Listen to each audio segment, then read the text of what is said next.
Hey, you know me. It's Dr. Cheryl Bryant Bruce, MD, the Celebrity Doc. And we are here with another exciting episodes of Chatter That Matter with Let's Talk About It with Hurricane H, our super co-host. And I am here with exciting, fabulous, and fly Elgin Charles. Now, Elgin, yes. I can't say enough about you, so I'm going to let you make your introduction because you have a long and fabulous history. Well, what you wanted me to say, a little bit about myself. Are you single? I am. Actually, I'm single. I am single. I'm not married, put it like that. Okay. All right. That's two different things, Elgin. No, it's not. Okay. Look, I got enough rings, so I don't know what to say. Okay. All right. I hear you. Well, Elgin, for those of you who have been up under a rock somewhere and don't know who he is an extraordinary hairstylist who has a salon in Beverly Hills. He is the hairstylist to the stars. And Elgin has a fabulous line of products and has done some of the most spectacular heads out there in the industry. He also was married to the fabulous Jackie. For those of you who are old enough to remember the show. Yes, that's right. Look, you know who you're talking to, huh?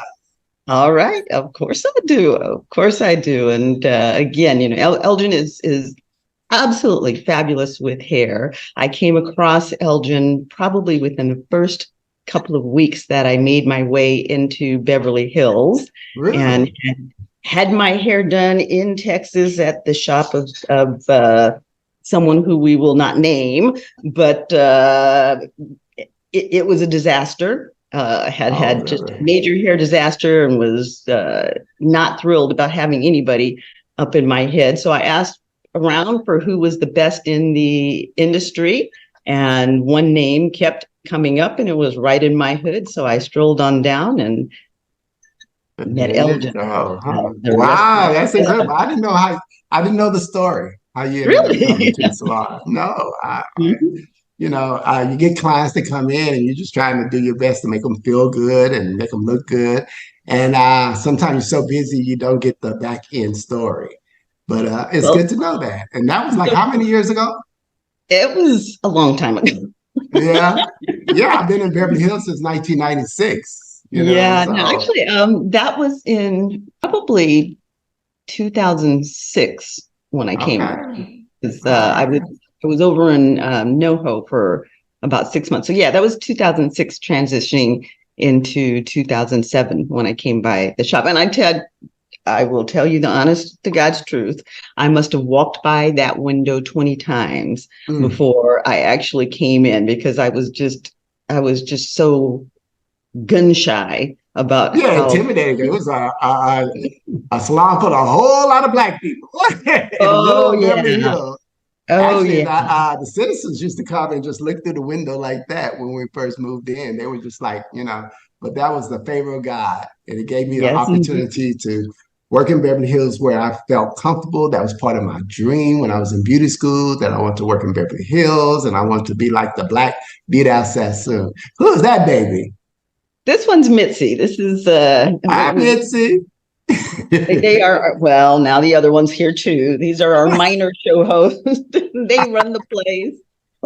They're adorable. Oh, and this one's Rosie. Hi, Rosie. Rosie's cute. They are going to be on my. What kind of dogs are they? Both of them are poodles. Poodles. Okay. I had a Havanese. Okay. Yep. Yeah. They are, you know, those are our kids. Your babies, I know. Those are our babies. So let's get right into the meat of it. One of the things that all of the women want to know, and the men too, is how do we keep a healthy head of hair? How do we keep a healthy scalp? And what does that mean to have a healthy head of hair? Talk to us about what this hair thing is all about. Well, hair is very vast. It's hard to pin it down because there's so many variables when it comes to hair. You said, how do you keep a healthy hair? One is by maintenance, making sure you use some good shampoos and conditioners on your hair. Ones that are good for the hair that are sulfate-free, paraffin-free, organic. Something that's going to be not heavy on the scalp. And you also have to understand the different kinds of shampoos. There's the clarifying shampoos, which is good for the scalp. That really cleans the hair very well. But sometimes it can be a little drying to the hair. So you should follow up after that with a moisturizing shampoo. And if you have a good moisturizing shampoo, you can only use that because it can be nourishing to the scalp as well if you don't have any buildup or anything like that. Now, if you suffer from growing dandruff, people have that problem. We call it growing dandruff. You may call it something else. What do you mean? What do you mean by growing dandruff? What is growing? Some people have thick hair and you look inside and you see a whole lot of flakiness, and we used to call it growing dandruff. So we have to scratch it off, put it through stuff, try to clean that scalp. And when they come back, it still kind of builds up again. And I just continue to, take care. I've tried different kinds of shampoos, or I'll have them go see a dermatologist and get the medicated shampoo and use that.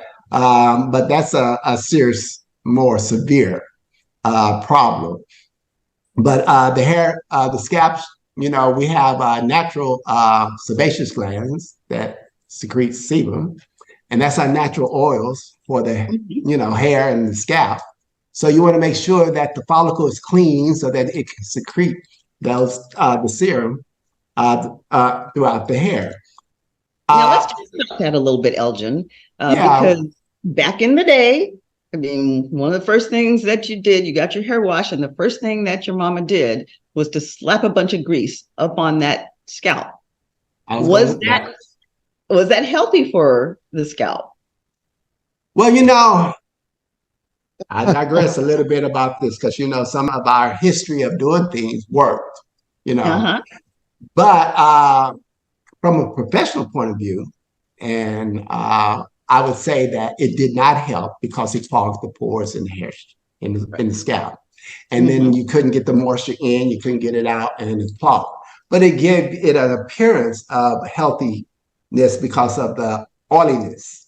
And then on the hair, and see that, but when you take all that oil off, it's dry. It's lack of moisture. Okay. So the key is to keep moisture into the scalp and into the hair.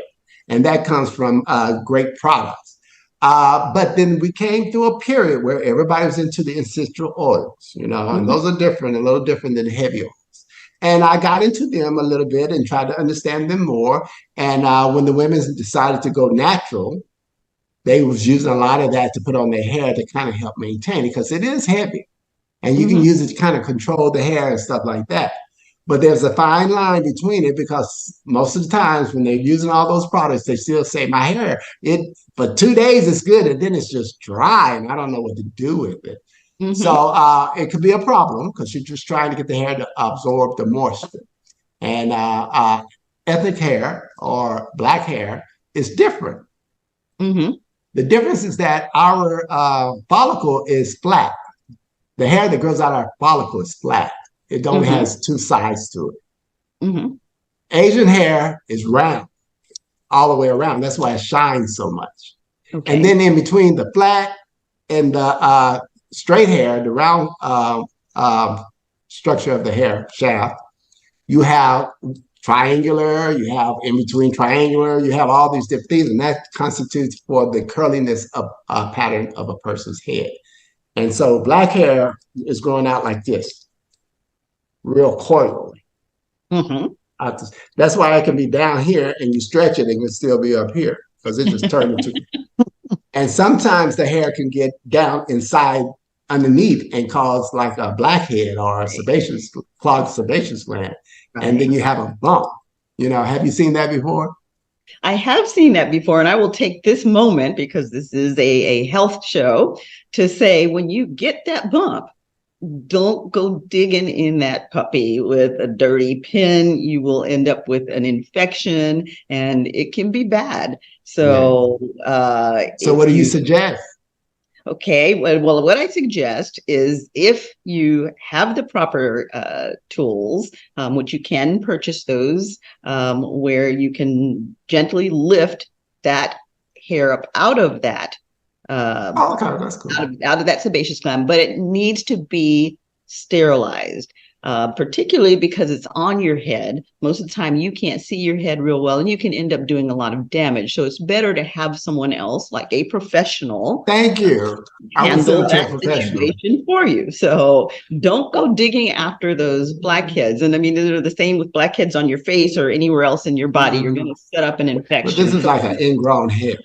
It is. Let that professional go in and handle that. And again, as you said, those blackheads are coming from clogged pores. That pore is clogged, and so that hair can't get up out, or it's coiling down into the skin because it is so coily. So again, a professional needs to. Same thing with razor bumps and all that other stuff on the skin. Yeah. Yes. Yes. Yeah. Now I do have a tip for folks with razor bumps, though. I used to deal with those when I was in the Army all the time, because the soldiers had to, they had to be able to wear their hats and their gear and the whole bit. And they had to stay close shaven. So we dealt with razor bumps a lot. And the thing with razor bumps is when you shave, again, a clean face is just paramount. Make sure that you cleanse the face really good. When you shave, take a clean, sterilized toothbrush and lightly brush against the grain of the hair, because what's happening is the hairs are coiling back into the skin because they're curly. Right. And once they coil into the skin, this feels Rosie, come, please. Quiet. Come on. Good girl. She's a good girl. Okay.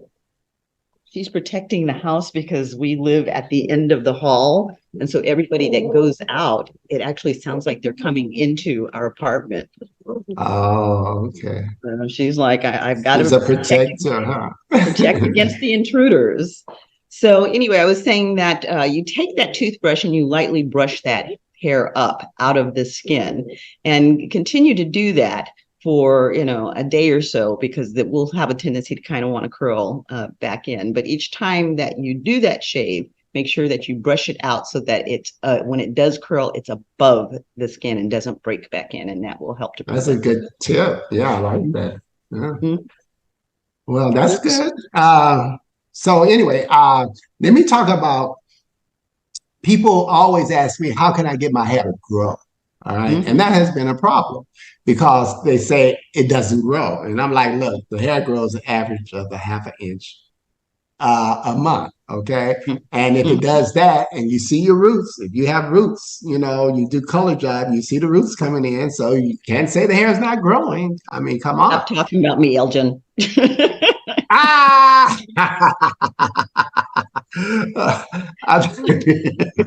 I'm not talking about you, but you got a little roots there, but it's okay. It works for you, girl. It's called wisdom.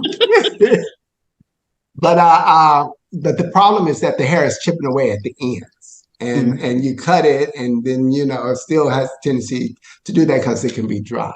So and relaxers are damaging to the hair. The Jerry curl, the cold wave are damaging to the hair because it breaks bonds, and you have to put a lot of stuff to try to keep it together. And over the long run, you kind of like end up with a problem. So and that happened to me. Why are the relaxers damaging to the hair? How do they damage the hair? Because it goes in. It's like it's eating away the hair, but it does go in and break down the bonds in the hair shaft. But it's also, eating away the hair. And sometimes if you have like a porous spot in the hair, it can eat too much and kind of cause breakage, or it can eat away at the hair. But they put a lot of emollients in them and stuff like that. And you're supposed to only do the regrowth as you do it. And you can maintain it, especially if you're setting the hair and stuff like that. And also not so much heat. And we're into a lot of heat these days. Mm-hmm. So a lot of times you're thinking you're not doing any harm, but you are when you're curling that hair. And then, it looks pretty, but as you comb through it, it's kind of chipping away because it's heat damage. And relaxers is damaging too. It raises the pH on the hair. When it comes out, it's like what is a perm? It's like 16s. It's high. It's higher. It's up there on the pH. It's very, So, and then the different strengths is sodium hydroxide. It's lye. On good hair, they took some real lye and stuck it in a can of Coke in there and ate through the can. But that's severe lye. They don't do that with relaxers. They tame it down and they put a lot of emollients and make it healthier for your hair. And we've been using them for years. I love them. I still love them today. But I've gotten every time I do a relaxer to myself, I would pretty much have a little anxiety because one, you want to make sure you don't scratch your scalp. You want to make sure you put some oil on it. You don't want no burn, and then you don't want to overlap too much and different things like that. And it could be a problem. And so it was always stressful. And so what happened to me is that I've been praying on an alternative for years. And I'm like, I thought about this old product back in the day called Vigorol. It's like a solution you put on the hair, you press it out, and it'll make it straight. But if someone right with it, it went off the market. So then I heard about this product called Keratin Botox. Have you heard about Keratin Botox for the hair?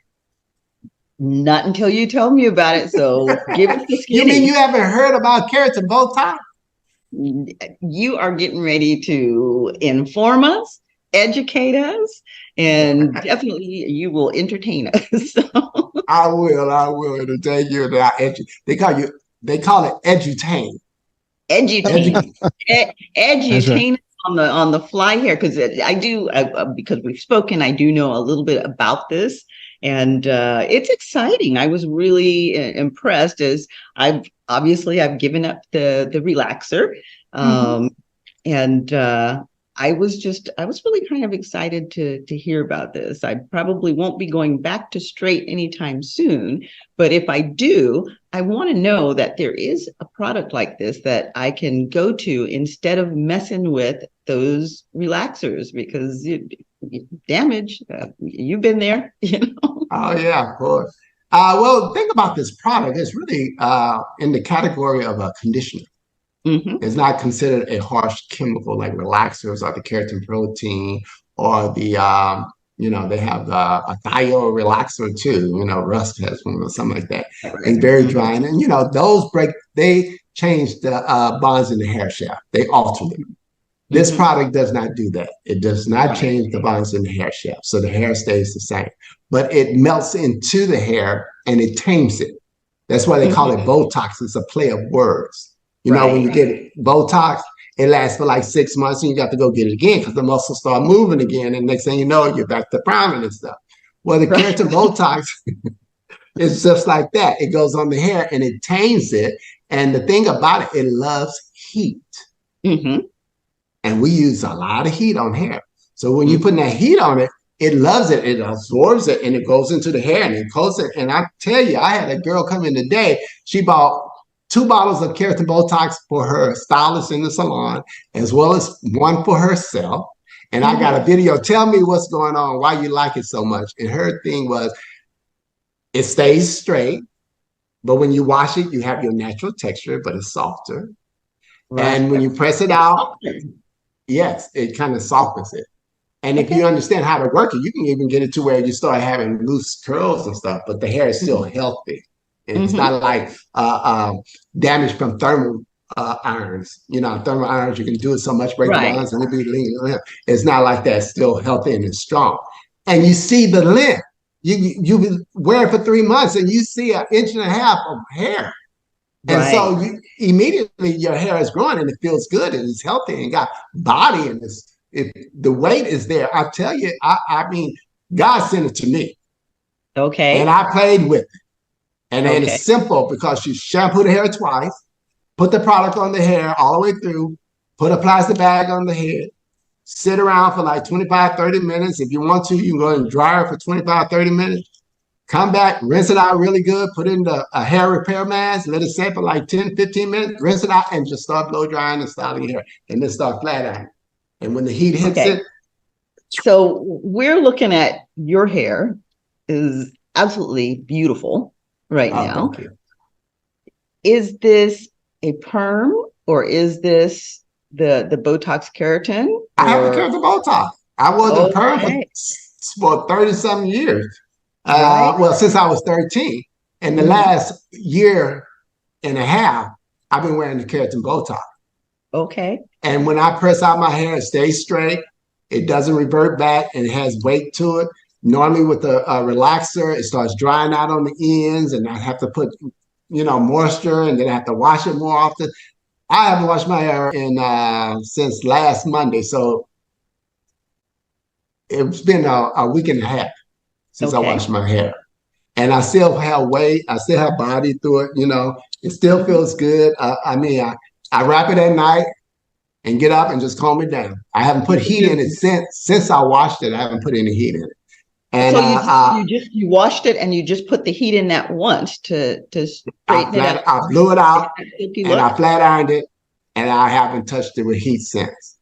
Wow. Okay. Now let me ask you a question, because I know this show airs worldwide, and I know there are some ladies out there who are living in zones that are very humid. And one of those zones, I would go to Houston, and the minute that I would step off of the plane and out into the air, poof, the hair got really, really big. So for people who are living in more humid, it's perfect for them. Tropical zones, does it stay straight with that humidity? It does.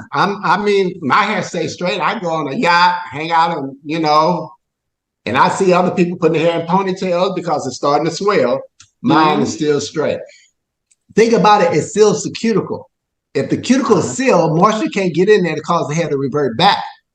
When I go to shampoo my hair and I have to rinse it for a good while for it to finally start opening up to let the shampoo get on it. Matter of fact, it still stays straight until I put the shampoo on it. Then when I put the shampoo on and stuff, then all of a sudden it starts coming back, but it stays straight. And the thing about it, if you hit it with that heat, and it loves heat, it's just wonderful. Now, you don't want to go too high of heat because, too high can burn anything. Right. But it really protects the hair shaft. It's a phenomenal product. Okay. I've had ladies come in with damaged hair from relaxers and colors and stuff, and it just brings it right back first time. And when they come back, the hair has grown. On color treated hair that's damaged, you can put it on like a conditioner. You don't have to blow it out and flat iron it if you want to. You can put it on there just for conditioning purposes, just to work like a filler or just to help the hair. But like people who have short hair that want to texturize their hair and stuff like that, they wear natural and stuff. I say put it on your hair and then kind of blow it out and then wash it again after that and see how soft the curls is. If you hit it with some more heat and then go back and wash it, it's going to be softer and curlier anyway. So there's many ways that you can use this product. Here it is right here. Bam. Beautiful. Nice packaging and everything. Thank you. And then there's a shampoo. A conditioner. Okay. And then the repair mask is the best thing ever. This is the thing that, and all the products are organic. So you have 4 products there. I have 4 products here. That's the kit for the keratin Botox. Rosie. So, Elgin, a couple of questions while Doctor is taking care of Rosie.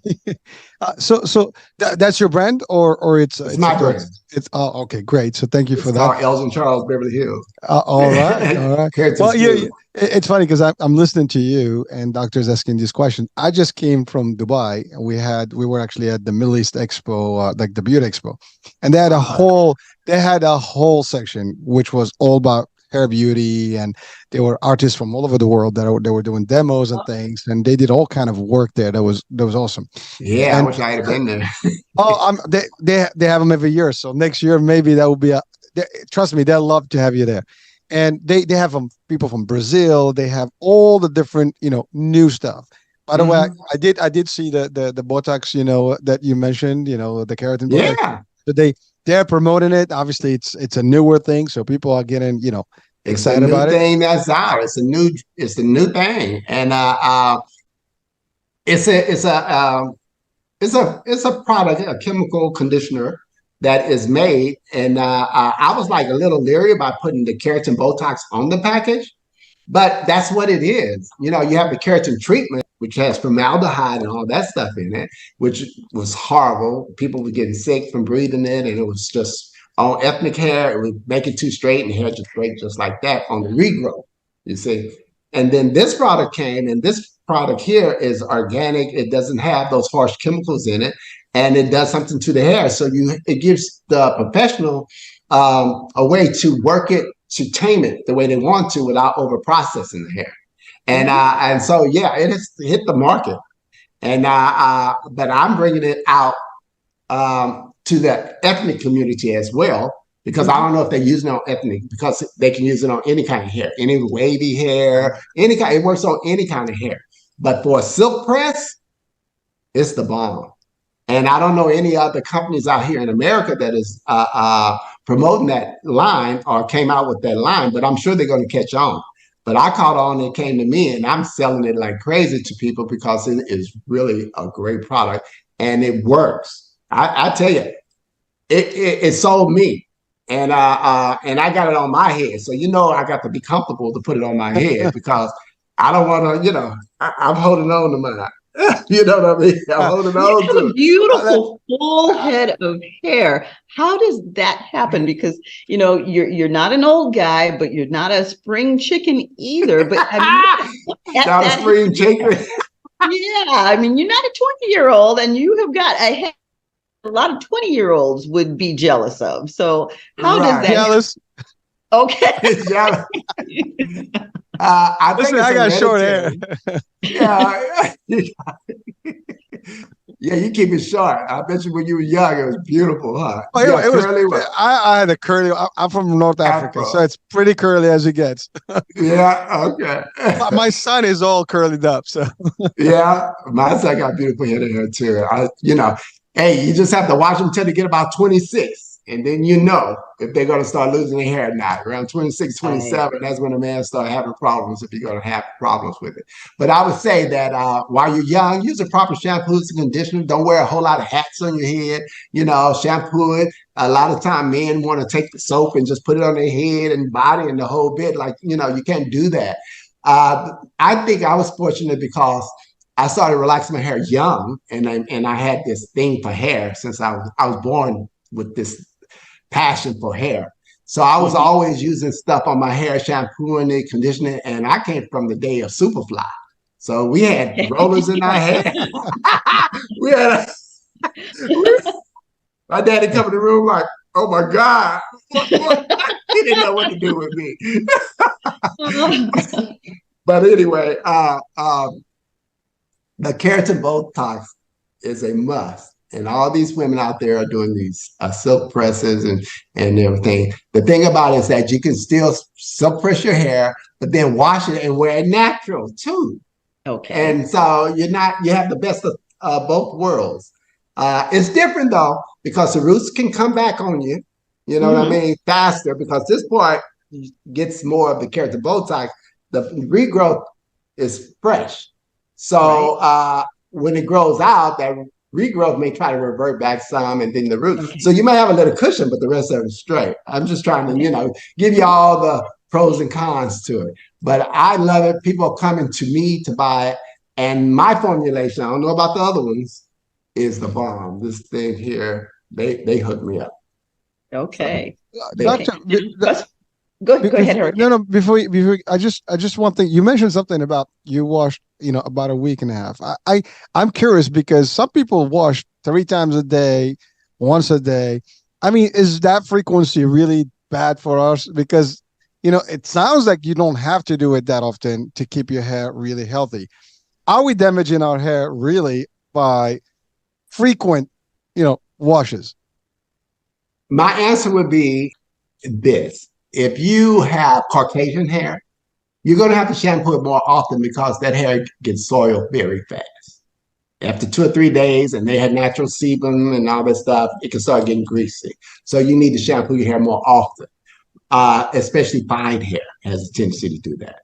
But if you have coarse hair and it's thicker and stuff like that, and it's curly hair, less shampooing would be better because shampooing can be a little drying. And with our type of hair, we're trying to keep moisture in it. So we will sometimes, in our natural state, rinse it out and add more conditioner as opposed to shampooing and conditioner. You see what I'm saying? But if you shampoo and condition your hair, it shouldn't harm it because the shampoo should be a moisturizing shampoo, which is adding moisture to the hair. And then you come back with a conditioner on top of it, which is a moisturizing conditioner. It's okay. So some people are, they call it AC, they're fanatical about stuff. Yeah. Huh? What you say? OCD? Yeah, that's it. I'm about to put acid on them or something. But and they have to clean themselves. They have to wash their hair because they feel like it's dirty. And if they have that kind of thing, yeah, go ahead and shampoo and get conditioning. But I don't think it's damaging it. But if your hair is starting to feel dry and it's and everything, then less shampooing would be better. I recommend once a week. If you can go, I have the girls on a 2-week program where they go 2 weeks, and it's not bad. Mm-hmm. And but if you start getting into 3 or 4 weeks, then you might start getting a little bit of an odor. You start getting a scent or something like that. So I would recommend at least a dry shampoo or something like that. Just to keep it healthy, and And when you're dealing with like braids and dreads and stuff like that, you can't really wash your hair so often. So you clean it with different types of like sea breeze, or you can put different types of oils in there and stuff. You can rinse it out and put back into it and stuff just to keep the scalp clean and stuff. And so there's different ways to maintain the hair depending on what type of texture you have and the type of style you have. Now, if you have weaves, a full weave, you can still wash your hair in between, but that hair is going to be underneath there for about 2 or 3 months before you redo it. So I would say that every 3 weeks to a month, you should wash it. Some wash it every week, some every 2 weeks, depending on what they do. But the main thing is to make sure that the braids underneath dry. You don't want to wet them before they dry, because now you can get waterlogged. You can start getting that, you can smell, something in it. So you want to make sure the braids underneath dry so that you don't get that kind of smell. And also the hair doesn't get caught up with a whole lot of conditioners and stuff in it. Right. Right. Thank you. Now, let's talk about moisture. A lot of people with our hair, they equated the hair being moist with being oily. And again, that goes back to the heavy greases that were put on. And I wanted to kind of talk about the fact that moisture and oiliness are not the same thing. They're not compatible either. Right, exactly. They fight against each other. It's like, Right. Well, like I said, okay, I can relate because back in the day, like I said, I'm from the Superfly era. Right, right. I used to use a lot of oil. I used to have some shiny curls. They were pretty and shiny, but they were heavy and greasy. And I used to get all down on my face and get blackheads, because that oil gonna come into your skin. It's gonna come down. When we wore the Jerry curl, that was an example of a whole lot of glycerin products in your hair to keep that curl together and stuff. Because it wouldn't work other than that, because it would just be dry and ugly, and it was horrible.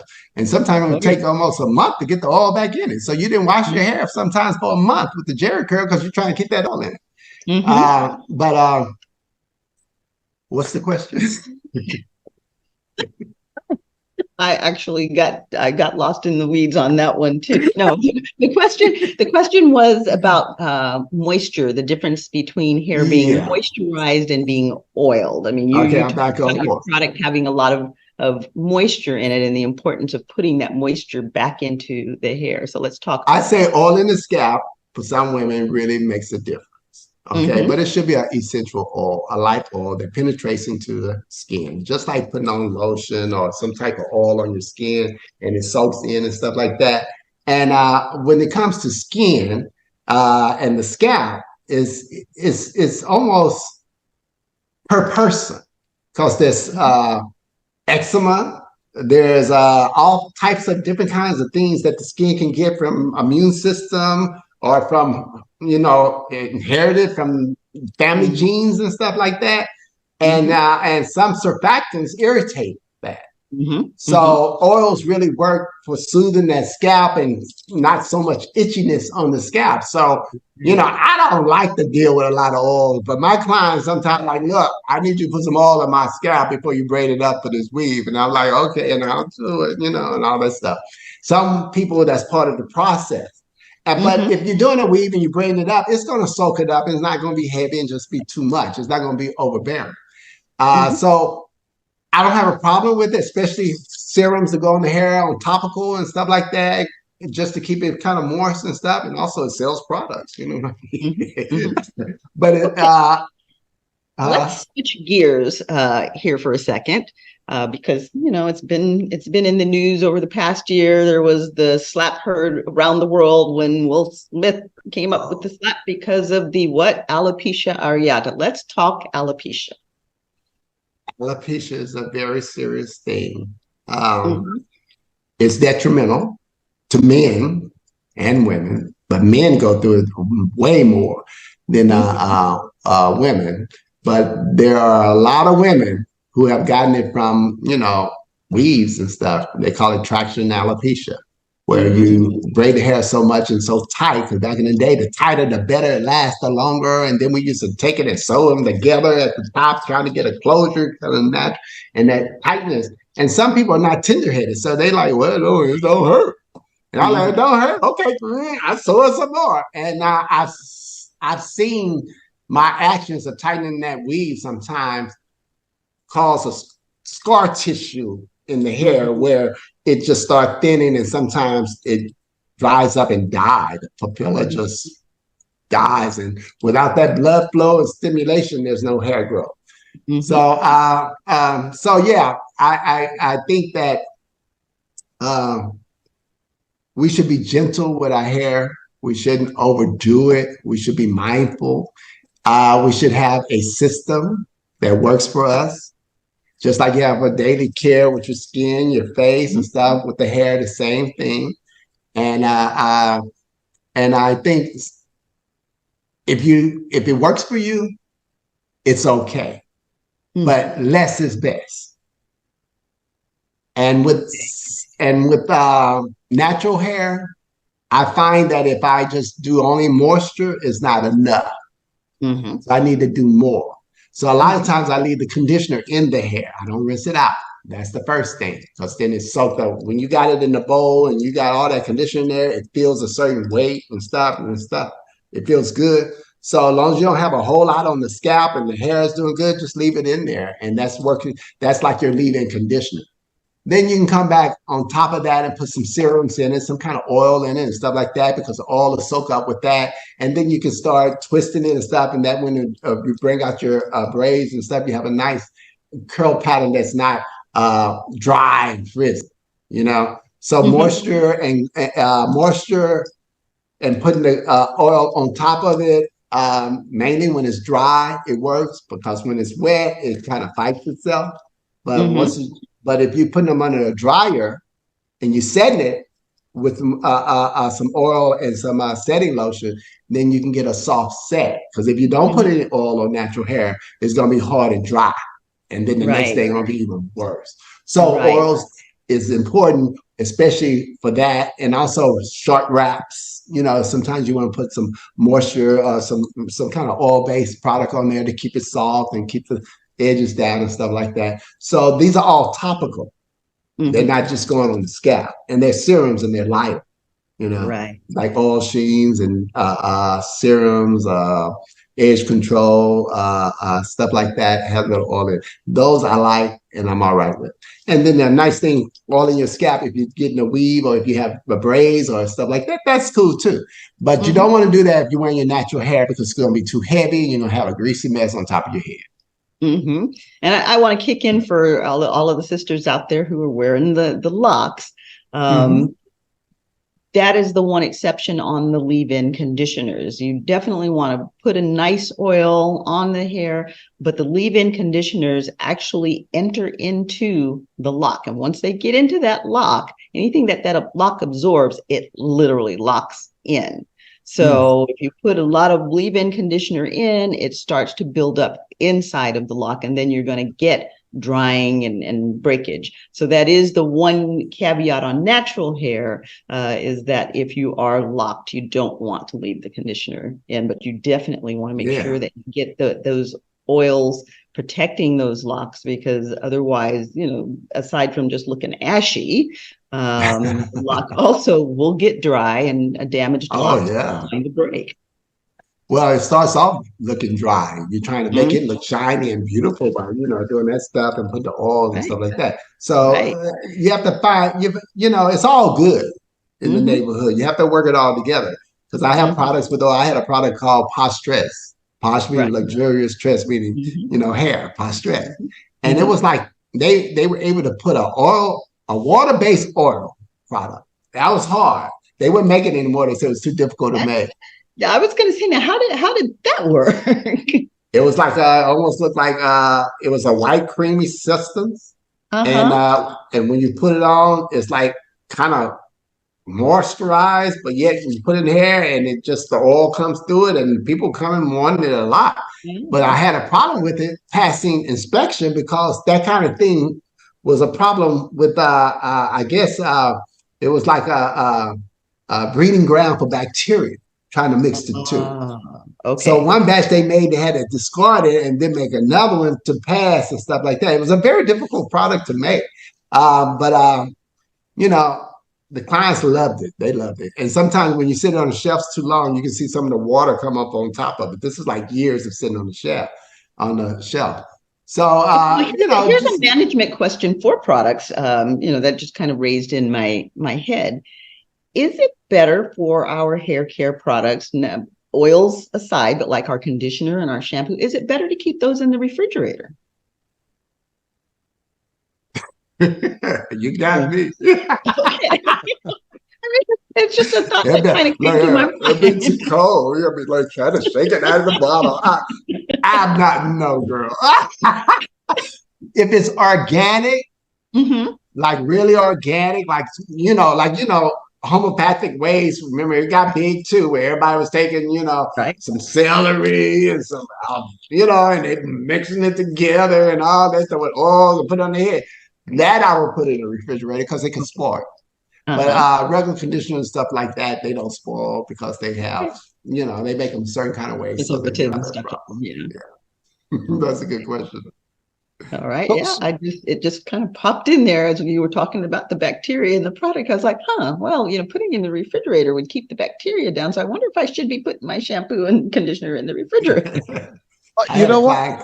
Go ahead. No, I was going to say, that's actually, I will ask, I know someone who actually works in the industry. They manufacture, products, for hair and stuff. And they're in the chemical work, like they do the chemistry of all these things and the formulation. I'm going to ask, because that's a great question about whether, if you put it in, I mean, maybe someone tried it. I don't know. That's a good question. You can if you want to, but like if it's organic and doesn't have any, made like professional for the shelf and stuff like that, you just put in natural ingredients there and you mix them together to put on your head, like a conditioning treatment. They came up with this one thing where they were taking rice, putting it in a bottle, and they letting it spoil and stuff. And ice water. Oh, yeah, and all that to blow the head, all that stuff stank and all that stuff. I couldn't do it, but for some people it worked. And they had grow. They were like, "Oh, I got long hair." So was it really the rice water, or was it just that they were taking better care of the hair? No, it's per minute. Did something to the hair, Okay. I mean, you wouldn't go through all of that for no reason, but it's amazing with hair. And I've seen over the years, people come out with different kinds of things to cause hair to grow. Taking biotin and supplements and stuff like that supposed to help, all these different things and stuff like that. I say, go ahead and try it. It might work. I mean, do whatever you can internally to help the outside as well, especially if you know you have brittle nails, then you know your hair gonna be pretty much brittle too. So if you have an imbalance and you need a supplement, go ahead and do it. It can't hurt because supplements, you know, if you do too much of it, it just comes out in your urine. You know, you just, you know, so it's okay. Now, so I would say though that a lot of people with the supplements, when we start talking about hair and scalp and skin health, they turn towards the supplements like vitamin E. A, D, E, and K are all fat soluble vitamins. All the rest are water soluble vitamins. And what that means is if you take them and you take too much, you're going to pee them out. But A, D, E, and K are not eliminated from the body that way, and they can build up in the fat cells. So if you take it digested. Yeah. So if you're supplementing to improve your hair health and you're taking A, D, E, and K, then you have to be mindful of how much of it you are taking, because more is not always better in that case. I didn't know you took those for hair. You know, the vitamin E is good for hair, skin. No, E is. Yeah, I remember that. But the doctor just spoke. Y'all heard that from the doctor. It's above my pay grade. Yeah, you it's good to know that. Be careful with that. Yeah, they do have to be careful with that, because you've got the more is better crowd with everything, and it's like, okay, well, if I can take one capsule of vitamin E and it's going to give me, you know, beautiful nails, then if I take the whole bottle of vitamin E, then you know I should be fabulous. And no, you're right. Too much is too much. So what you was saying is that I said you can urinate, they just urinate out, but certain ones will not just urinate out because they're fatty. So be cautious of that. Yeah. Okay. So is biotin, what is biotin? Is it a mixture of A and E and D, or is it biotin? Biotin is actually an essential nutrient all by itself. I thought so. So it is not a mixture of. And what about taking collagen pill? These are people that come with me and say they're doing these things. I'm like, oh, go ahead. Yeah. Collagen is an interesting thing. Our body needs collagen to keep our skin youthful, and our hair needs it for the body and everything. But actually, in terms of ingesting collagen, people are taking the collagen capsules and all. The body, the gastric acids break it down. So anything that we put in terms of collagen, very little of it is actually going to go in and do anything of significance. Applying collagen on the surface layer is also tricky because the collagen is actually a fairly large molecule, so it doesn't absorb so well. So is it useful? It can be, but is it as useful as people think it is? Most of what you're buying, your body isn't able to really utilize, and, putting it on the surface, the body doesn't absorb it as well as people would like to think. So it's not making the kind of difference that people would like to think that. Right. We do that. I've used it as in my products. We use hydrolyzed, cartonized collagen protein. This whole thing. And that's important. That's important. Yes, the hydrolyzed part, because that means that it's been broken down so that the particles are smaller and they can be better absorbed, and they're attached to water molecules and such, so that they can absorb in more readily. I love talking to you. I love this technical stuff. When I went to beauty school and I started learning all this stuff, my dad was a biochemist, and I tried to follow in his footsteps, but I couldn't deal with all that blood and stuff, so I became a hairdresser. I ain't gonna do that microneedling and all that stuff. I don't want to see no blood. But you're dealing in the hair and scalp, and I know that people get things. They get ringworm, and because my daughter got that ringworm, and she got those big, open, pussy, oozing furuncles in her hair. So I know y'all deal with some stuff. Okay, I don't deal with that. I send them to you. I said, you need to go to a doctor. Well, you did the right thing. That's what it's supposed to be.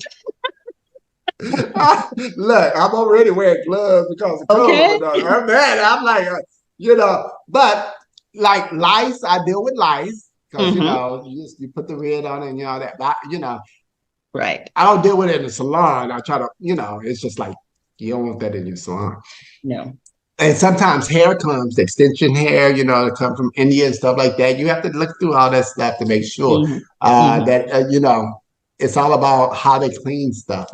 Right. It's amazing how things that can harm you can get into what you use to try to make you feel better. That's good for you. Right. Yeah, so, absolutely. And I mean, that's actually, I hadn't really thought about that, but that makes sense. I mean, it's not like, if people are thinking, oh, well, they're sending the packages of hair from India and they've got lice running through them. No, that's not what's happening. The hair strands themselves have the little eggs from the lice, the little nits. So I had never thought about the fact that that's why you have to have a company that has a certificate and they go through an inspection on everything that they come and all this stuff to make sure that have that problem. But like in India, there's the lifestyle ranges from up here all the way down here, and everybody's at the temple trying to make $1. So you gotta be careful.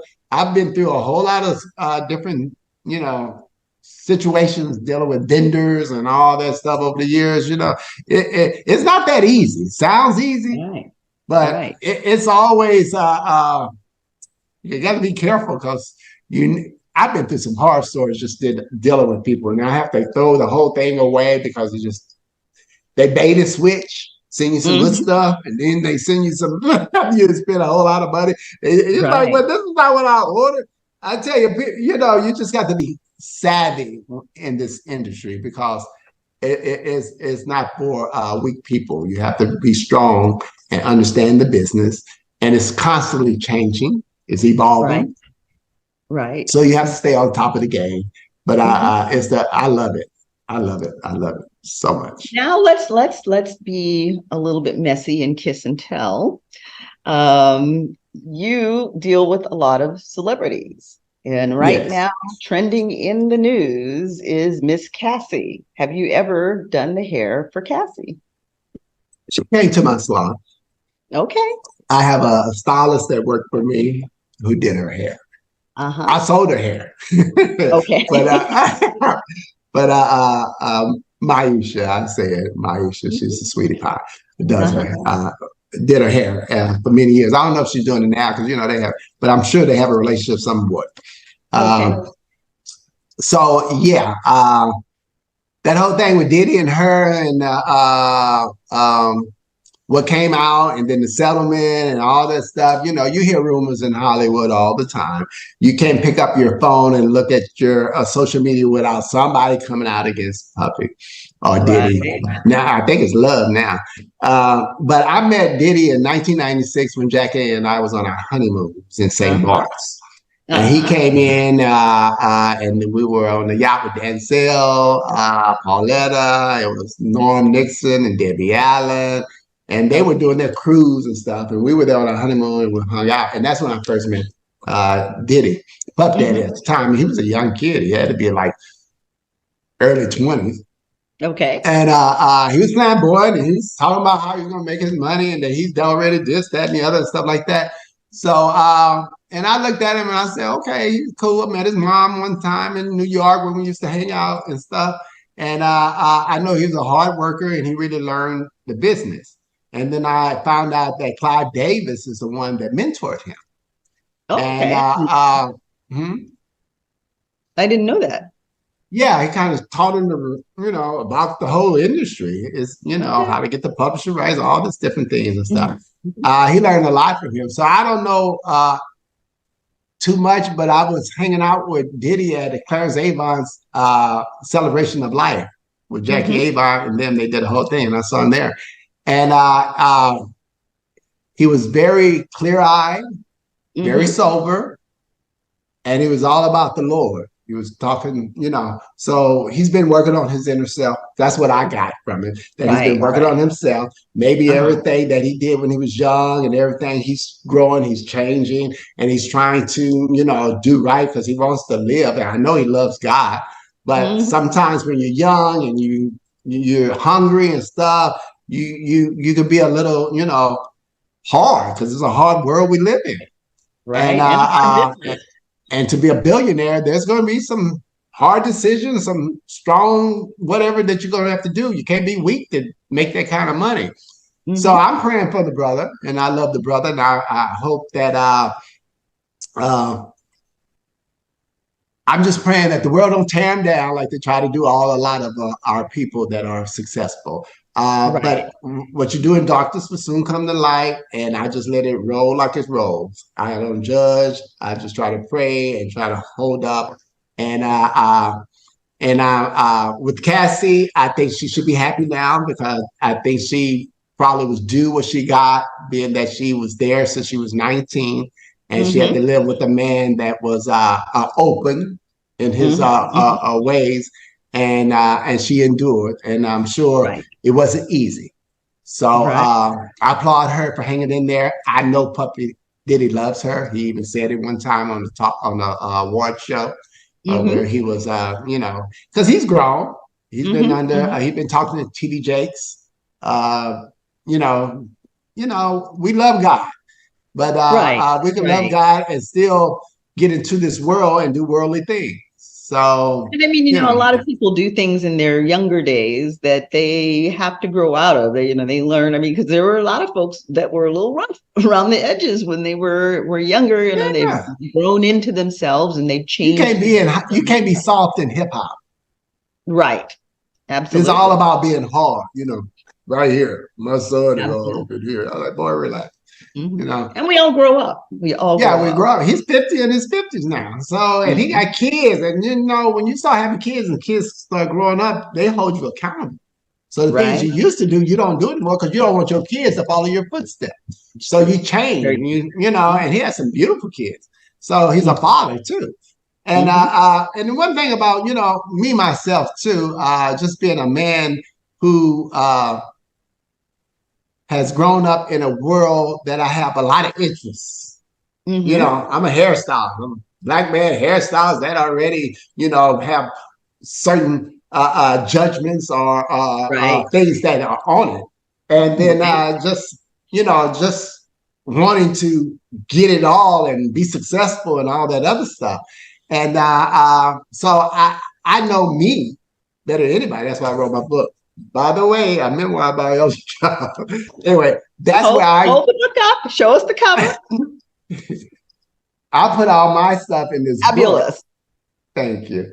I put all my secrets, everything in this book is a tell-all about myself, so that no one can come and try to, hold it over my head or try to tell the story for me. I told it.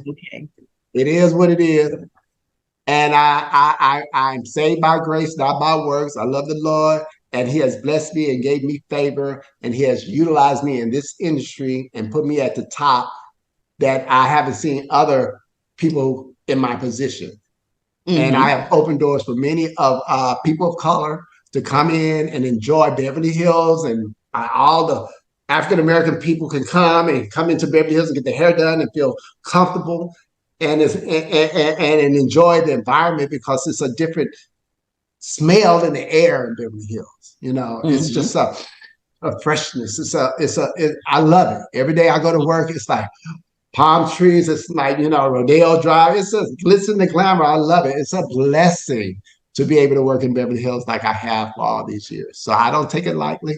And I appreciate God for giving me the opportunity, because they could have said no when it came to me leasing the property. They could have said no. But now, are you in the same location? Because I believe you moved from where I was first I'm back in that same location. Really? God will restore everything. You know what I mean? Okay. They sold the building and got a new owner. And he came in and he wanted me to move upstairs, and it was a lot. So I tried to appease him, because he has control. It's his building. I'm leasing, and my lease is going to be up in a couple of years. So we were trying to, work that out. So I ended up moving upstairs for a while. I hated it. It was the word. I couldn't stand it. So I eventually left, and then the place that I was downstairs where I wanted to stay, that's what the Spirit had put in my heart to stay right here. 4 years later came and it came back available.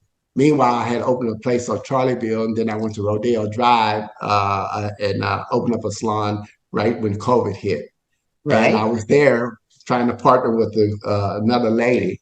And then that spot opened back up, and that's where I always felt like I need to be. So I went back over there, and they said, "Oh, you ready to come back home?"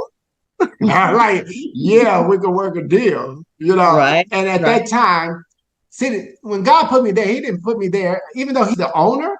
God put me there because I was the light on that block. And when I left, it was dark. Nobody was renting the places in the building. It was empty, lease signs, all that. As soon as I came back, there's not a spot available. The whole building is prospering because I walked around that place 7 times like the walls of Jericho when I was a young man, believing God to get the place. It's not like I got it, just by giving it to me. No, I prayed hard. I disciplined myself. I did everything I was supposed to do as a young man to get to a point where now I could kind of relax and try to enjoy some of the fruits of my labor. I don't want to get out of hand, but but as a young man, these things I did in order to have a firm foundation. So when I left because I had prophets coming to me telling me that God was going to go open up a beauty school. And I'm like, well, part of my vision is that I'm supposed to have a salon and a beauty school. I'm not supposed to give up the salon just for the beauty school. That's the way I'm thinking because we're building. So I acquiesced or whatever, and I tried to go with it. And then it didn't work. So now I'm dealing with all that as far as word of God that comes to you and you believe in them. Sometimes they can prophesy or they can prophesy. I don't know. You have to test the spirits and all that stuff. So I still marvel at that whole decision because two prophets came and said the same thing. And I was trying, and it just clogged my mind. I'm like, well, maybe I'm supposed to leave. I don't like it up here anyway. So I left. And so now I'm back downstairs. And so now you're back. And do you have a beauty school? No. Okay. No, that's part of my goal. I've been working on beauty school for a while. And I'm close. But I haven't done it yet. It's right there by faith. Because I've done a lot of studying on it and different things like that. It's a catch-22, just like getting in the union. You know what I mean? You can't get accredited until you've been there for so many years, so many hours and stuff, and then you can get accreditation from the government to where people can get tuition loans to come. Other than that, they have to come out of their pocket. And most people going to beauty school ain't got money out of their pocket. They need to have, loans or student loans and stuff like that. Or you can buy an existing beauty school who already has the mark, and then you can do it that way. So it's back and forth trying to figure things out. Let's talk a little bit about beauty schools, because, a lot of people are just kind of under the misconception that you just wake up one day and decide, oh, I'm going to do hair, and you open up a shop and, just because you're able to whip your hair and make it look good, then that's all that's needed. But, we've talked about there are hair issues and scalp issues that you as a hairstylist have to understand and know. Mm-hmm. So, let's talk about what beauty school. Beauty school, see, when I went to beauty school, it's different than today. It was very comprehensive. It was like we studied every muscle, every skeletal bone. We learned all chemicals. We did a lot. But there's been a challenge against the education of beauty schools. Really? It has, because they feel that they should be able to just, if you know how to do it, like you don't have to be licensed anymore. They was trying to take away the licensing of a cosmetologist. I wouldn't go to a cosmetologist that is not licensed. Mm-hmm. Now, I know in London, you can do hair without a license. You can just open up a shop and do it. I don't know if they changed that, but back in the day, I recall that they were able to do that. But I believe that beauty school is very important because you're going to learn more. You're going to learn the theory behind hair. Mm-hmm. You can be an artist all you want to, but if you don't understand theory and you don't understand the composition of hair and what makes it work and not work and how to keep the scalp healthy and the different things to fight against bacteria or even alopecia through many things that women go through, then you're not going to be at the top of your game. Education is key. So, and plus cosmetology covers everything, not only hair, it covers nails, it covers facials, it covers everything is under cosmetology pretty much. So it is important that you go to beauty college and you learn. And the test used to be very difficult. It's not as difficult today. You don't even have a model anymore because of COVID, different things you can't touch. They want you to bring a mannequin on. I mean, they just really brought it down to where I reverenced it. I'm like, oh my God, it's like, I took it like I was in medical school. That's how I took it when I went, because I I was a pre-med when I was in college. So, when I got into hair, it was like, wow. So it's so much you can learn, it's so vast. So you get what you put into it. And if you really want to learn, yes. But yet you can still be a fabulous hairstylist that have a natural knack, know how to make their hair sheen and shine and know the regular shampoo and conditioner and make a lot of money and stuff like that as well. So now, what are some things that you would tell people to look for when they're looking? Two questions here. What are some things you would tell people to look for when they're looking for a stylist in terms of, making sure it is a stylist who is going to take care of their hair well and protect them from, getting infections and things like that. And then the second part of the hair. Right. The second part of that is I'm looking at Hurricane over here. And a lot of men don't take care of their hair as well. I'm gonna just what are you saying, Doc? Yeah, no, I mean his is always well done, and I mean he's got these kind of cute little curls on the top, and Hurricane is always looking put together, and that was kind of why I looked at him as like, it's always cute, but you have a lot of good men, barber.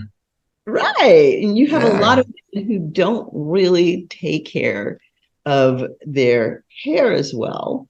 You see men and women, because I know that, because when I used to go in the salon to get mine done, Earth, Wind, and Fire used to roll up in there and used to always yes, he used to always bump me out.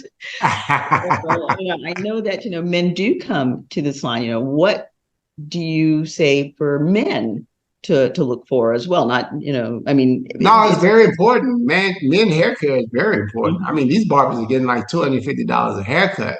They have built their clientele to that level, which is really good. How long does it take to do a haircut? You do 10 of them at $250, you got a pretty good amount of money every day. So So they become celebrity stylists or celebrity barbers and stuff like that. But their craft is there, and they're getting a celebrity clientele. They're working hard, and so they're making the bucks on it. But they're barbers, and a lot of times they don't understand scissor cutting and different kind of balancing and stuff like that. Especially if they're leaving it long on top. I can barber, but that's not my expertise. I mean, they make me do it because some people got to sit in my chair and they want me to do it. And I'm like, okay.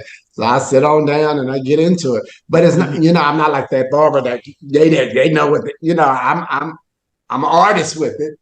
Give me a minute, but I'm going to hook it up and I'm going to bring you on down to it. It's going to be right in the end. But it's going to, it's not what I do every day. But men should understand that there's different things out there that they can get, like minoxidil, and there's also products with finasteride in it, which helps hair growth for men. I was fortunate to be put on finasteride, didn't even know it. But my doctor told me later, I got you on this finasteride or whatever, and you know why they give it to me, right? Right. We don't have to get into that though. Okay, we'll have to get into it, but I mean, if you want to talk about it, then that everything goes on this show, so we can talk about it. We've heard a few. But anyway, I digress on that one. But those supplements like that can help hair growth too. Mm-hmm. Keeping the follicle clean is very important, and I think now the hair transplant is very good. They're doing that. Mm-hmm. It's working even for African American hair, because a lot of times it wouldn't take because I guess because it curled up so fast, or the follicle the way it is and stuff. But just just take care of it. It's like a garden, mm-hmm. It's like a lawn. And if you get some spots where you're having some problems with it and stuff like that, I would say immediately try to take care of the issue. If it means putting some kind of injections in your head or whatever, go to the doctor, try to figure out a way to retard it, to bring it back and stuff like that. With dermatologists, they give you stuff to help you. Right. And try that. And then if not, there's always hair club for me. Right. I think I'm gonna be soon, seeking those services. Oh look, they got it down now. You wouldn't know. Well, either now I have to go to Turkey. You have to go down for the that's the hub right now. Everybody goes to Turkey to get their India, because it's cheaper. It's like $35,000 to $5,000. You can have it done. Right. I didn't know about India. Medical tourism is hot. Yeah, it's big. But that being said, I mean, that is a real thing. People are going to these different countries to get it done, less expensively. But if you are going to do that, and there's nothing wrong with doing it, if you are going to do it, make sure that you are going somewhere reputable, and certified, and safe, and safe. Because I mean, we all heard about the chickie that went down for the BBL down to Mexico, and ended up in an unsafe situation, and safety is an issue in some of these countries. So you have to make sure you're going somewhere where you're going to be safe, and safe both in terms of your immediate physical safety, but also safe in terms of the service that's being delivered, because people have been, that's why we have shows like Botched, because people have It's true.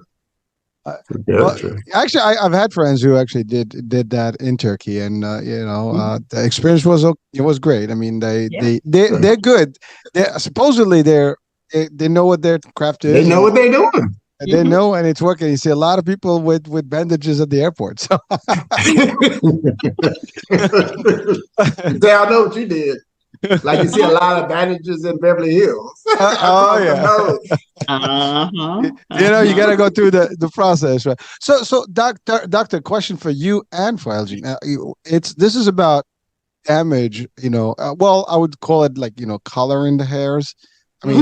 I mean, I'm a guy that's getting older, and ultimately the white hair comes up. That's one thing that people do, but I think women do that as well. They do. I think they do a lot more than the guys. Yeah, I'm just being nice, right? So that's one. I'm sure about that. We always assume that the women are doing I didn't say that. More. But they're doing it more, doctor. No, sir. My experience when I'm doing the cosmetic work, I actually have a higher population of men doing the cosmetic work. Listen, in my chair, I got a number of women. well, again, listen, you're fine, okay? So they're coming to see you. Listen, think men are coloring their hair more than women? Do I think men color their hair more than women? Actually, I think it's probably pretty even Steven now. Because I think they're both vain. They're both vain. Men are just as into it as women. I personally think that men are more vain than women. I mean, I had sons, and judging by my sons compared to my daughter, I think that men can be more vain than women. And I mean, gosh, my electric and water bill go up ridiculously every time my son comes home to visit. Okay. Oh, okay. Well, they do take long showers. Yes, they do. And I'm not even trying to ask what they're doing in those showers. Okay. So,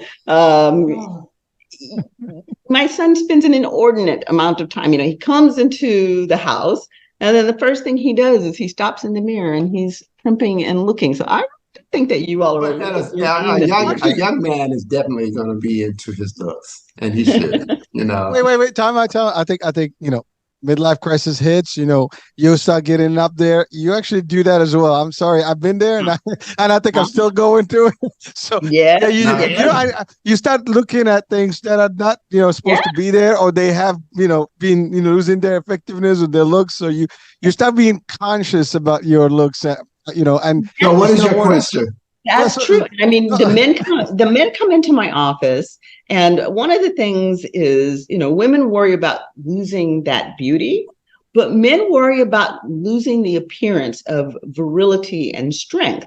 So, they're competing with other men, and, the young bucks are trying to come up. And, they're puffing up on the older guys, and they're like, okay, dude, you're old and we're going to move you out of the way. It's the, the lions fighting for it's true. So they come in, they're concerned about, the wrinkling. They want to keep a youthful look. They're concerned about losing that hair. And they ask, they ask me, how do I take care of my hair? How do I not lose my hair? And they ask about the finasteride. We do talk about finasteride. And one of the things that I talk about with them is like, you can get onto these finasteride products, but they also have side effects. And one of those side effects is that your masculinity may not function as effectively. So then don't tell me that my hair or my that wasn't my question. My question was about like the damage that is done by colors to the hair, especially if you don't have a lot of it, and also bleaching the hair. Because by the way, one thing, Elgin, you're gonna love this. My daughter, she's on her 4th year. She's a senior in high school. She's done 4 years of cosmetology at the high school. It's a program in Jersey. So you talked about the schools and stuff. So I guess some states have that. She loves this stuff. She's got her hair by Nima. That's her thing. She's doing it. She's working. She wants to have her salon. I mean, so I'm listening to you. I mean, I hear you. I mean, she's like, that's all she does. I mean, she wants to have her own thing at home just to have it. So I get it. But the kids, or even older folks, adults, there's this whole thing about coloring the hair more often. And I know, according to what she says, and I've seen it even in her hair, I mean, it damages, coloring is very damaging. Oh, yeah. Yeah, especially bleaching. Color. Especially bleaching. I mean, bleaching is... bleaching is real bad. Yeah. But that's why I got to carry the Botox, bring it right on back, just like that. No. I love it. Well, you know what? That's exactly what the question is about. What are our measures against it? Like, can we do good, look good without having to have the damaging effects? The thing about it is you have to know what you're doing, because bleaching, if you don't know what you're doing, you can bleach the hair all the way off. It turns gummy, fall on the floor, and stuff like that. So you have to know what you're doing, and then you have to add more protein back to it and try to rebuild it back up. Most people that wear bleached out hair is short, because it's hard to have long bleached out hair because it chips away and all kinds of stuff. Or they have extensions in their hair or something like that to kind of make it look long. But if you have thick hair and you are a natural blonde, dark blonde, then the bleach takes better and comes up, and you'll have to cancel out all that red. But if your hair is real dark and you try to go real light, most times it's just going to break right on off as time goes on. So good luck with that, because you're stripping the hair of all its color, and it's just so porous and dry. But I have clients, but like I said, if I have clients with blonde hair, it's easy to do blondes on gray hair. You see what I'm saying? So usually when they start having a lot of gray, they start going blonde. They go lighter because you don't see the gray as much. It's easier. Right. But if you're dark, the roots come in so much, and you have that dark and then that colored hair. Me, I'm allergic to color. I have to wear gloves. It breaks me out. I didn't. I mean, first it didn't do that, and then all of a sudden I developed an allergy, and I went 5 years of my hands swelling up, blistering, and I couldn't figure out what it was, and the dermatologist couldn't tell me. No one. I just discovered after a while when I got rid of my assistant and I started shampooing myself and I started putting on gloves. I realized it was the residue from when she shampooed the color, and they came and I touched it with my hands. It was getting on my hands, even though it didn't look like it. And I ended up blistering. So I figured that out. So now I wear gloves. And I tried some magic shave on my mustache one time, and it just like, I swole up. Like this. Right. How often do you see that happen with clients that come through that they're allergic to the dyes or even the perms and stuff?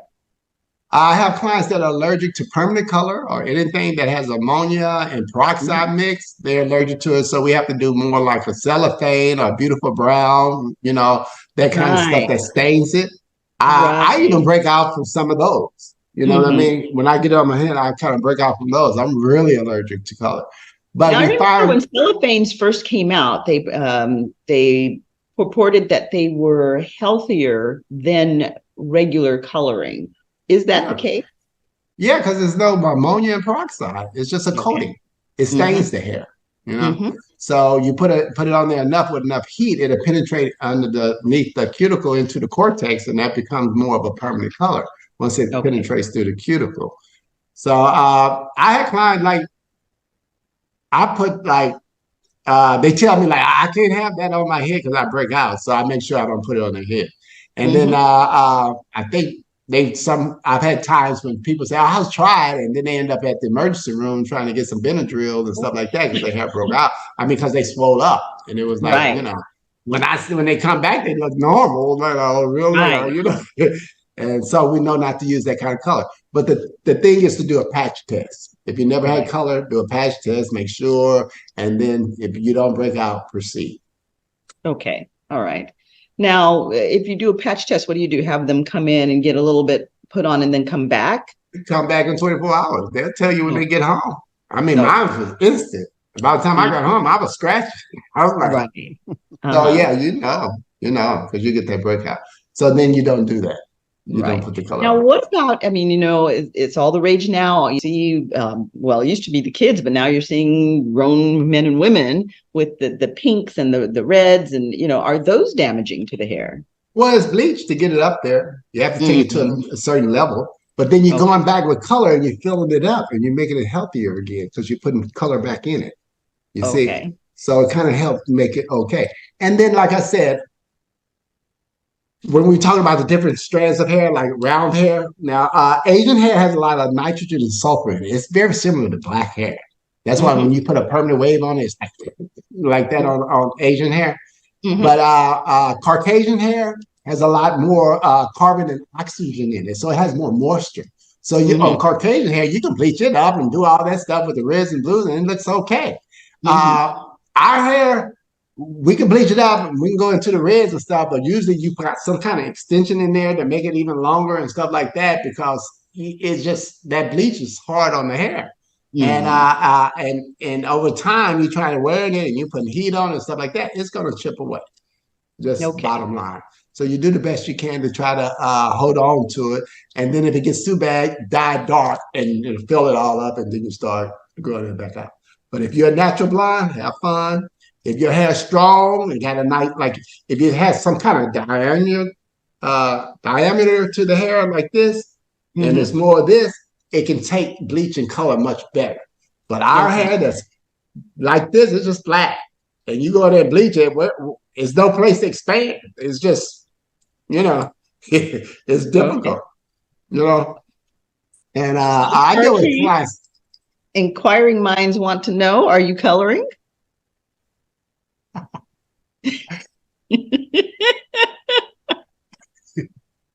Are you going to answer that question or are you just going to smile at us? Talking about me? Well, I don't know. I mean, my wife is actually literally, she wants to do it. She's like, I need, it's funny. She makes fun of me all the time. Like my eyebrows, like half of them are white. So in the light, you can see half and you can't see the other one. She's like, I want to, get this done for you. I'm like, girl, I'm not into it. Like you talk about man, being vain. I'm, one of those that least vain. I mean, I like to look good, but like some things I'm like, it's natural. But I have to say, having a nice full set hair, bro, I told you, I'm not jealous, but I envy you, man. God bless. I think there's a difference there. I mean, but really I like the haircut I've had. I've had it for years. This is just my look, but slowly but surely, I have a set of pictures. And I'm looking at them, and the hair is just getting less and less over time. And now it's getting to a point. My daughter makes fun of me. And here's the thing: this haircut's been going up and up and up to match up with that little bald spot in the back. So now it's like I'm getting to the point where I have to do something. One is the color, the other one is probably fill in some blanks. Going to a doctor, a doctor did say there's some serum that you can put in, because I still have enough to work it. Yeah, you still have it. It's not all gone. So get it. Might as well start doing it now if you want to keep it. Other than that, you have to do a Kabbalah and start, shave it all off. And then, you have to deal with the growing in and all that other stuff. So I would say go ahead and get the serums, put it on there, fight as much as you can to keep it on your head. And coloring it is not bad. Just use a semi-permanent color. Look like my batteries though. Okay. All right. You hear me? We hear you. You sure can. Okay. I got it. So I want to make sure that I'll follow the lead here. I mean, but you know what they're doing now? They're tattooing. They're tattooing the hairlines and stuff, trying to make it look natural and stuff. I saw that. I saw that. Right. If you I want to do it. I want to do it right. So I want to grow some stuff. I mean, I understand. Well, you still have some. Don't worry about it. Start early. While you still have the follicles. While you still have the follicles that are active and all.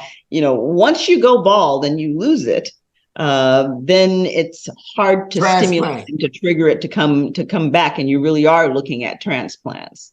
But you'll have follicles that are active. You can do things, put serums, and you can do a little bit of steroid, and there are things that can stimulate that growth.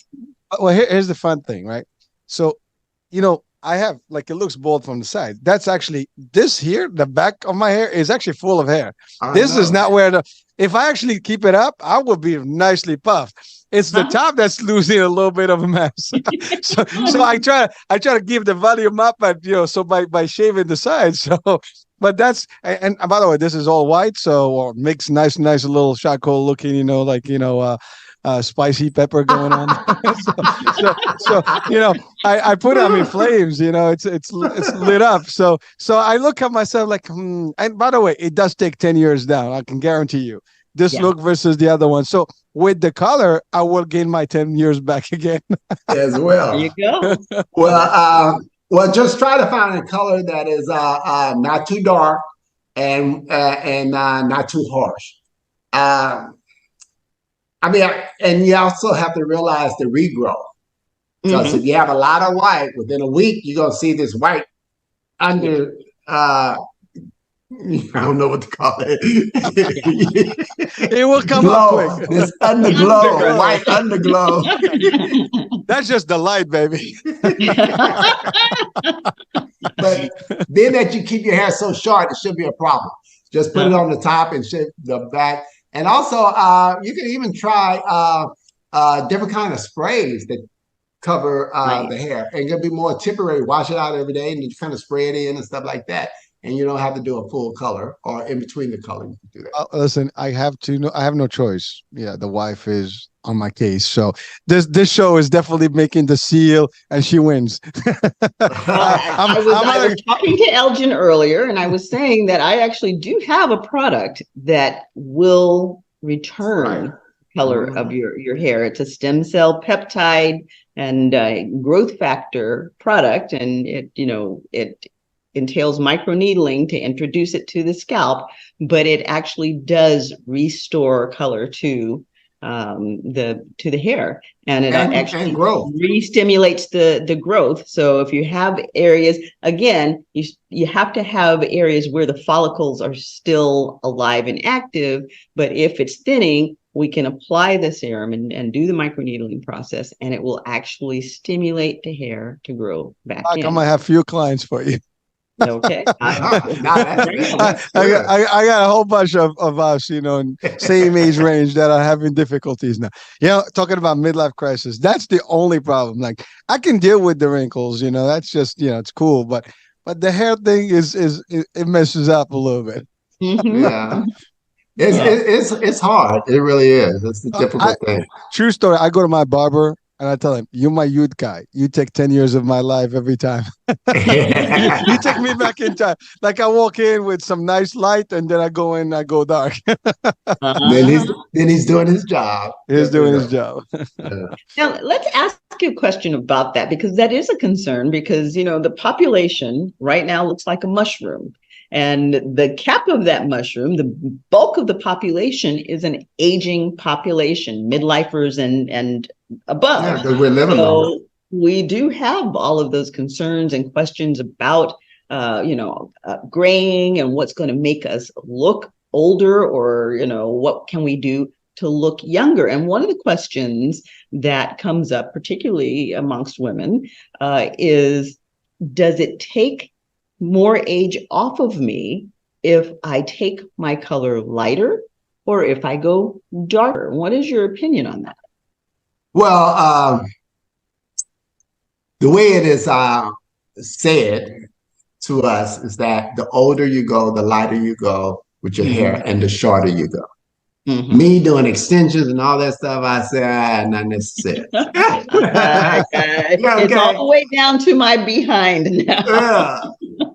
Sometimes, if you have your face is still, you can put some dark hair on you and it looks good and make you attractive and stuff like that. And then there's ways to put,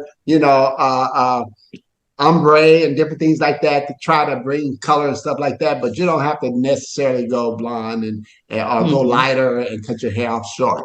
That was just something that was out there, and people were like, "Oh, you're supposed to do that," but not necessarily, because women of color, number one, their skin complexion and skin itself is different. So you put some hair on them, they look as young as their daughter. Because it's all about that hairline coming back in, framing that face, giving you a crown of glory. And then that face is like, just beautiful. And but like I said, normally they tell you that's what you're supposed to do. So I say, if it's making you look younger, do it.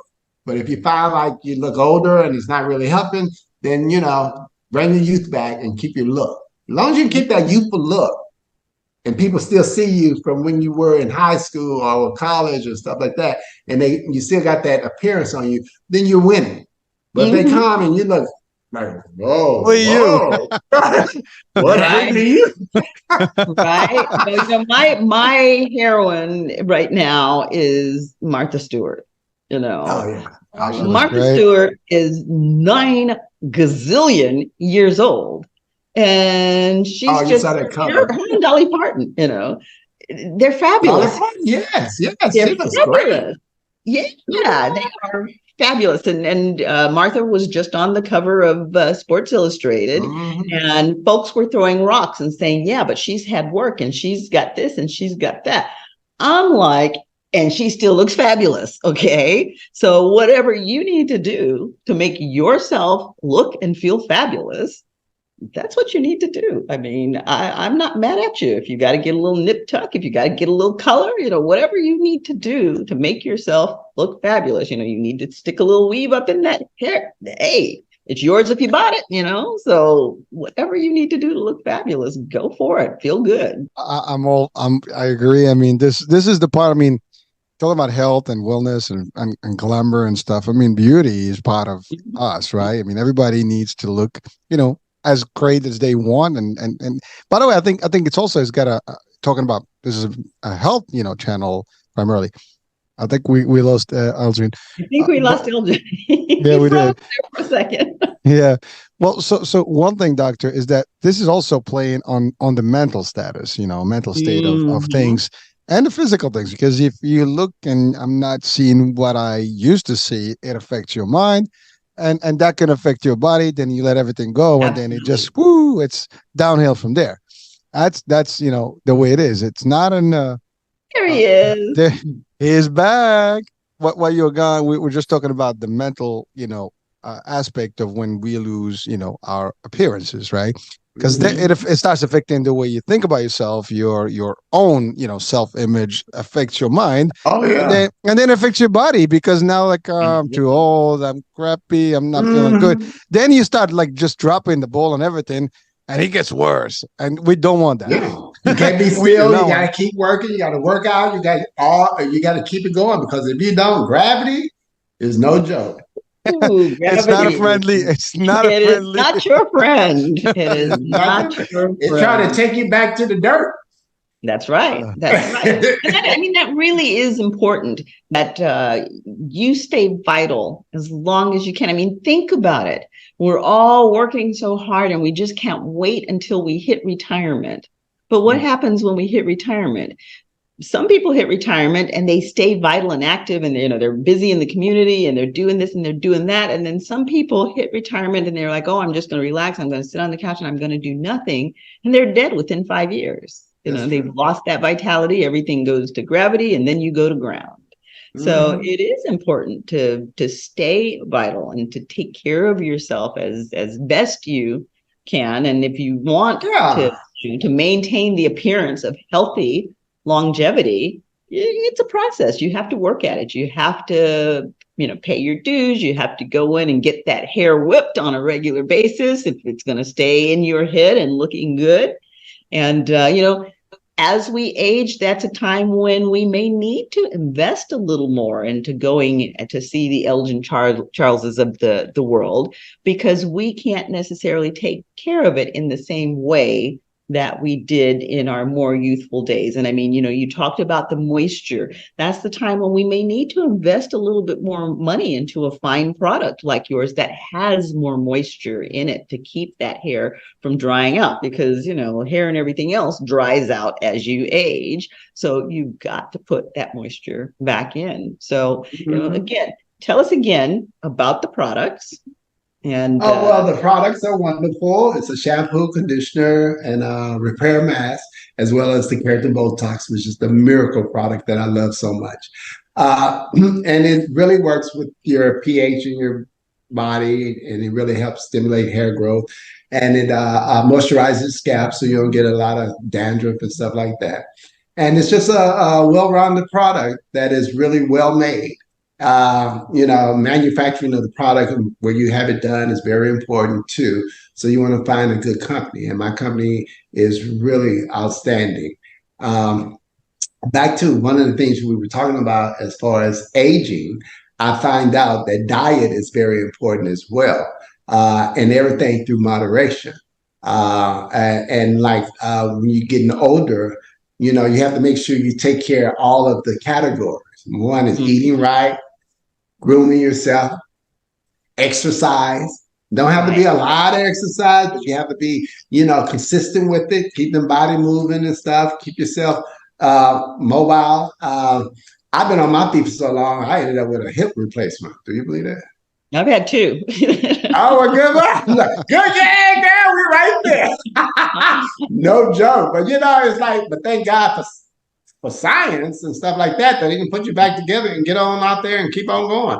I'm bionic, You took the words out of my mouth. Bionic woman. That's right. Yeah, that was a great show. One of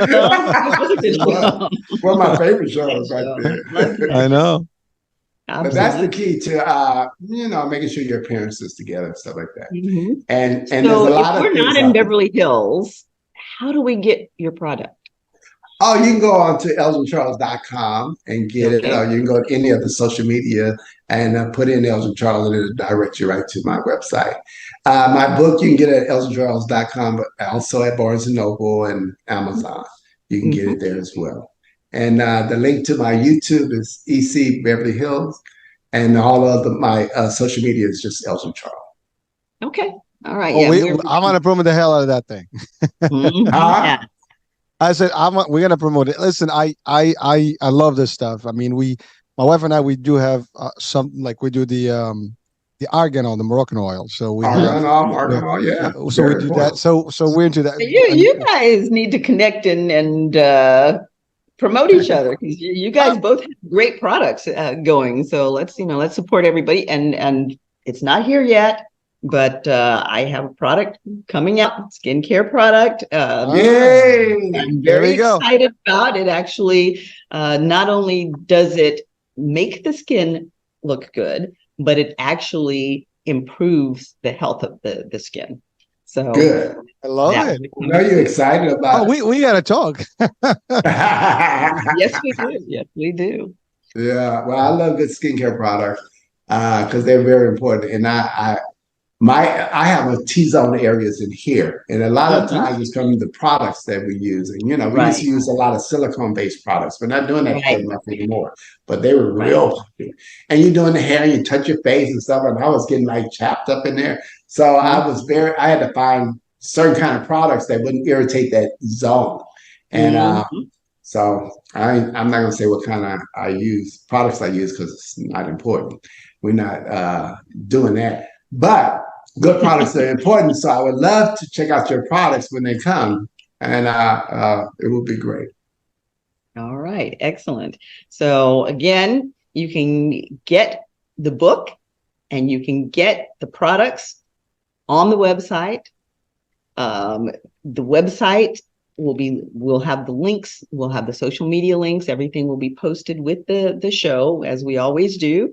And as always, if you have any questions, you're having difficulty reaching Elgin, you want to make an appointment with Elgin and you don't know how to reach him, you can always contact myself and Hurricane, and we're happy to be traffic cops and direct traffic for those who we bring onto the show, because we want to see them grow and thrive. We bring on people that we can definitely support and who are doing great things out there. So. And also, if you need extensions and wigs and all that stuff, I got all that too. It's all on the website. All right. Good deal. This is so much fun. I enjoyed this interview. It was great. Thank you so much for having me on. It's Elgin, a pleasure, man. Thank you for joining us. Hurricane, do you have any last questions that you want to ask Elgin? Oh no, I mean, I think I've covered you covered plenty. We I think we went all over the place there, and we covered a lot of grounds. But yeah, I mean, I love the discussion, and thank you for giving us some real stuff from professional level. I mean, the top some chatters that matter. Exactly. Oh, that was good. That was good. Doctor always asks for a shout out. That was the shout out. Right we always ask for the drop, and he gave us the drop. That's it. We got our drop. We appreciate you. Well, thank you so much. All right. Well, again, thank you very much for having. Thank you very much for joining us. And we appreciate your time. We appreciate your work, and we're behind you, rooting for you. And we'll be looking for more from you in the future. For those of us, our guests who have been out there watching, thank you for joining us. You have been listening to Chatters That Matter. Let's talk about it. I'm Dr. Cheryl Bryant Bruce, the celebrity doc, and I'm here with my co-host, the host with the most, Hurricane H. Thanks for coming and joining us. We are on the air Monday and Wednesday nights, and then we do have the radio broadcasting on Tuesday and Friday, right, Hurricane? Same nights, Monday 9, same times, exactly time. So radio and video everywhere. And plus, we are everywhere. Pretty much any platform you can think of, you can find us on that platform. And if you should miss the episode, these episodes will re-air, and they're always evergreen on good old YouTube. We have the radio broadcast on Spotify, and like I said, we're everywhere. So thanks for joining us. Thanks for sharing this experience with us. If you're enjoying the show, like it, share it. hit those subscribe buttons on both of our channels, and we'll just keep it coming for you. We love being here for you, and you're what it's all about. We're here to educate, inform, and entertain. Chatters that matter.